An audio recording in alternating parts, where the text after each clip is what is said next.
soğuştun baştalganından, gраждандык soğuştun baştalganından bugün 3-cü gün bolуп баратат. Кыргыз тараптан bir дагы ok чыккан жок.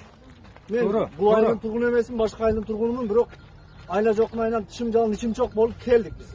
Атайык десек, бизге уруксат берген жок. Биз жолдон азыр 3 тосмодон өтүп келдик. Биринчиден алды өтүп, экинчиден качып өтүп, үчүнчүсүнөн дагы качып өттүк.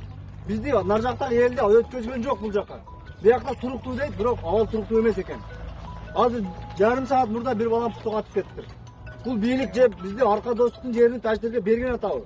Же урматтуу Камчек Ташиев, сиздин оюңуз башка жактабы? Бул жакта ушунча эл кыйналып атса, канча эл үй тонолду? Канча деген жер, канча деген мал тонолду? Же бул мамлекеттин байлыгы эмес бул? Ким жооп берет? Ким жооп берет буга? Мына эң жакшы бир маселе менен бир нерсени айтайын, ушунча биздин мамлекеттин алсыздыгын мына жерде бир Бешкентте суу сактагыч турду. Ошону жардырып койсок болбойбу? Ошого дагы күчүбүз жетпейби биздин? Ошону жарсак булар таза суудан курuyт эле го. Биздин канча 93 үйдү күйгүздүк. Мен санап келдим алар. Максатта 93 та үйдү күйгүздүк. 93 та үйдү ар биrini 300 миңден эсептесең канча акча болот? Ушунча элдин же кадыр баркы жокпу мына бийлик үчүн? Же буяк өгөй бала болуп калдыбы Кыргызстанга? Шайлоодо керек.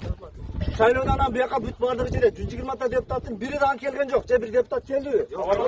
Эч ким келген жок. Аким баш болуп отурат. Жок, буякта абал туруктуу деп. Туруктуу эмес, урматтуу туугандар, урматтуу бийлик өкүлдөрү. Мынакай эл келсин эткен. 120 та депутат мөкө бир калбай келиш керек. Мына чек арага ошолор тизилип турсун, ок жеп. Октун жытын көрүп. Мына порк жыттанды, мына достук айылы. Айылды патшага түшө албайсың.